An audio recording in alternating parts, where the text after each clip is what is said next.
स्थिति कितनी भयावह है इस वक्त प्रदेश में।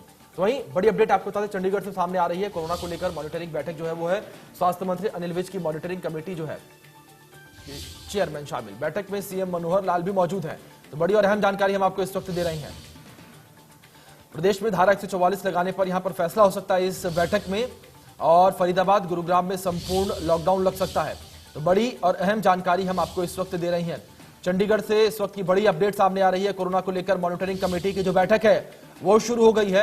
अनिल विज की मॉनिटरिंग बैठक जो है इसमें शुरू हो गई। मॉनिटरिंग चेयरमैन में शामिल। बैठक में सीएम मनोहर लाल भी मौजूद है और इस बैठक में कई फैसले लिए जा सकते हैं। जी हाँ, आपको बता दें कि प्रदेश में धारा 144 लगाने पर यहां पर फैसला लिया जा सकता है। इसी के साथ साथ आपको बता दें फरीदाबाद गुरुग्राम में संपूर्ण लॉकडाउन लग सकता है। तो जो फरीदाबाद के लोग हैं, जो गुरुग्राम के लोग हैं, वो इस बात पर ध्यान दें कि फरीदाबाद और गुरुग्राम में संपूर्ण लॉकडाउन लग सकता है। इस तरीके की खबरें सामने आ रही हैं कि फरीदाबाद और गुरुग्राम में एक बार फिर से संपूर्ण लॉकडाउन लगाया जा सकता है। और जिस तरीके से मामले गुरुग्राम और फरीदाबाद में बढ़ रहे हैं उसको देखते हुए संपूर्ण लॉकडाउन लगाया जा सकता है। लेकिन फिलहाल भी अगर बात की जाए तो मौजूदा समय में भी सरकार की ओर से तमाम सख्ती जो है वो बरती गई है। और आपको बता दें कि 6 बजे से दुकानें बंद करने का फैसला लिया गया है, 10 बजे से नाइट कर्फ्यू है। और इन सभी के बाद भी अब धारा 144 लागू करने की बातचीत यहां पर चल रही है और फरीदाबाद गुरुग्राम में संपूर्ण लॉकडाउन की भी बात जोरों पर। तो बड़ी और अहम जानकारी हम आपको दे रहे हैं। हालात जिस तरीके से भयावह होते जा रहे हैं उसको देखते हुए लगातार सरकार सख्त कदम उठाने के लिए मजबूर। तो यहां पर मॉनिटरिंग बैठक जो है वो जारी है। बैठक में सीएम मनोहर लाल मौजूद हैं। प्रदेश में धारा 144 लगाने पर फैसला हो सकता है। बड़ी अपडेट हम आपको इस वक्त दे रहे हैं। और सबसे बड़ी अपडेट ये कि फरीदाबाद और गुरुग्राम में संपूर्ण लॉकडाउन लग सकता है। तो आप तैयार रहें कि फरीदाबाद और गुरुग्राम में संपूर्ण लॉकडाउन लग सकता है। कोरोना को लेकर मॉनिटरिंग कमेटी की बैठक शुरू हो चुकी है और इस मॉनिटरिंग कमेटी की बैठक में तमाम मुद्दों पर फैसला लिया जाएगा, तमाम मुद्दों पर विचार विमर्श किया जाएगा, तमाम बातें यहां पर होगी। और किस तरीके से कोरोना की रफ्तार पर रोक लगाई जाए, इन मुद्दों पर विचार विमर्श किया जाएगा। किस तरीके से कोरोना इस वक्त बेकाबू हो रखा है उसको रोका जाए और किस तरीके से स्वास्थ्य व्यवस्थाओं को बेहतर किया जाए, इन तमाम मुद्दों पर इस बैठक में चर्चा की जाएगी, विचार विमर्श किया जाएगा। तो ये बड़ी अपडेट हम आपको इस वक्त दे रहे हैं। तो इसी बीच हमारे सहयोगी विपिन परमार हमारे साथ जुड़ गए हैं, उनका रुख कर लेते हैं। विपिन, जिस तरीके से मॉनिटरिंग कमेटी की बैठक जारी है तो क्या कुछ फैसले इस बैठक में लिए जा सकते हैं और किन फैसलों पर मोहर लग सकती है? देखिए, बिल्कुल जिस तरह से कोविड के मामले लगातार बढ़ते जा रहे हैं और कल प्रदेश ने 2021 का सबसे बड़ा आंकड़ा पॉजिटिव केसेस का छुआ।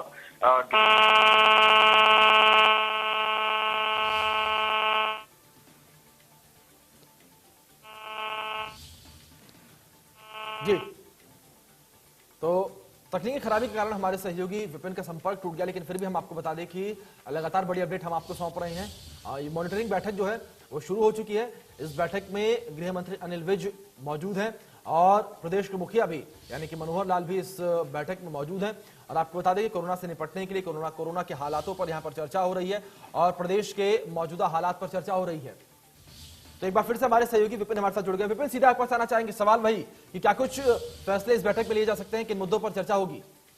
देखिए, बिल्कुल कहीं ना कहीं कोरोना का ब्लास्ट देखने को मिला है और ये 2021 का सबसे बड़ा आंकड़ा कल जो छुआ 11,854 केसेस का, गुरुग्राम में 4,000 से ज्यादा मामले। और ऐसे में कहीं ना कहीं चिंता का विषय जो है वो सरकार के लिए बना हुआ है, किस तरह से इसे कंटेन किया जाए, रोका जाए। तो ऐसे में स्टेट लेवल मॉनिटरिंग कमेटी जिसकी बैठक पहले भी हुई थी और उसके बाद कुछ कड़े फैसले सरकार की ओर से लिए गए थे, एक बार फिर से ये बैठक जो है वो सचिवालय में मुख्यमंत्री की अध्यक्षता में चल रही है, जिसमें स्वास्थ्य मंत्री अनिल विज, डीजीपी, साथ ही साथ एसीएस एसीएस, तमाम तरह के अधिकारी, आला अधिकारी इस बैठक में मौजूद हैं। जिस तरह से कल गृह सचिव की ओर से एक रिकमेंडेशन दी गई थी कि क्यों ना फरीदाबाद और गुरुग्राम में लॉकडाउन जो है उसे इम्पोज किया जाए, जिस तरह से लगातार मामले बढ़ रहे हैं। तो इन तमाम चीजों को लेकर और साथ ही साथ धारा 144 लगाने को लेकर भी चर्चा जो है वो इस बैठक में हो सकती है। देखना ये होगा कि बैठक के बाद क्या कुछ निर्णय जो है वो लिए जाते हैं। जी, यहाँ पर आपसे ये भी जानना चाहेंगे, जिस तरीके से फरीदाबाद और गुरुग्राम ये दो नाम सबसे ज्यादा चर्चा का विषय बने हुए हैं क्योंकि लगातार पूरे प्रदेश में सबसे ज्यादा मामले गुरुग्राम और फरीदाबाद से ही सामने आ रहे हैं विपिन, और अब लॉकडाउन लगाने की बात किस हद तक ठीक? देखिए, कहीं ना कहीं कंटेन करना इस समय सबसे बड़ी जो चुनौती सरकार के सामने कि किस तरह से इस वायरस को जो है रोका जाए। ऐसे में गुरुग्राम और फरीदाबाद एनसीआर के इलाकों की बात करें तो लगातार जो संक्रमण के मरीज हैं वो उनका आंकड़ा बढ़ता जा रहा है और इसी परिस्थिति को देखते हुए कहीं ना कहीं कंटेन करने का फैसला जो है वो सरकार ले सकती है कि गुरुग्राम और फरीदाबाद में लॉकडाउन लगाया जाए, ताकि जो इस समय लिबर्टीज हैं, जो आजादी है, उस पर कहीं ना कहीं रोक लगे और लोग जिस तरह से भीड़ भाड़ वाली जगहों पर जा रहे हैं, वहां से संक्रमित होकर जो है वो लौट रहे हैं। तो ऐसी परिस्थिति में कहीं ना कहीं यही उचित सरकार की ओर से समझा जा रहा है कि लॉकडाउन जो है वो लगाया जाए, जिसको लेकर कल रिकमेंडेशंस जो है, एक प्रपोजल जो है वो भेजा गया था, अगर बात करें कहीं ना कहीं सरकार को।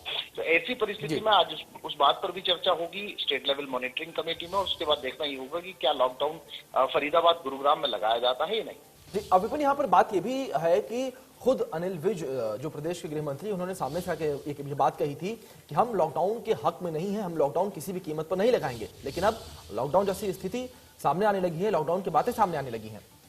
देखिए, प्रदेश की बात नहीं बल्कि 2 जिलों की बात है, क्योंकि 2 जिले इस समय सबसे ज्यादा प्रभावित प्रदेश के हैं, जिनके चलते प्रदेश का आंकड़ा जो है वो लगातार बढ़ता जा रहा है। कल 4000 से ज्यादा मामले गुरुग्राम में थे, 1400-1500 के करीब फरीदाबाद में मामले थे। ऐसी परिस्थिति वहां की जनता को, उन जिलों में रहने वाले लोगों को बचाना सरकार का ध्येय है और इसी को लेकर कहीं ना कहीं ये फैसला लिया जा सकता है, क्योंकि बाकी जिलों की अगर बात करें तो नंबर उतने ज्यादा नहीं है। ऐसी परिस्थिति में कहीं ना कहीं सरकार ये देख रही है कि सबसे ज्यादा केसेस यहाँ पर हैं, वहां पर, क्योंकि अब जिस तरह से जो एक कॉन्टैक्ट ट्रेसिंग का काम बेहद बड़े लेवल पे जा चुका है, तो ऐसी परिस्थिति कौन एक ऑप्शन हो सकता है कि उन 2 जिलों में जो है वो लॉकडाउन इम्पोज कर कहीं ना कहीं लोगों को उनके घर में रखा जाए, ताकि वायरस जो है उसे कंटेन किया जा सके। बिल्कुल बिल्कुल बिल्कुल विपिन, बहुत बहुत शुक्रिया विपिन आपका हमारे साथ जुड़ने के लिए।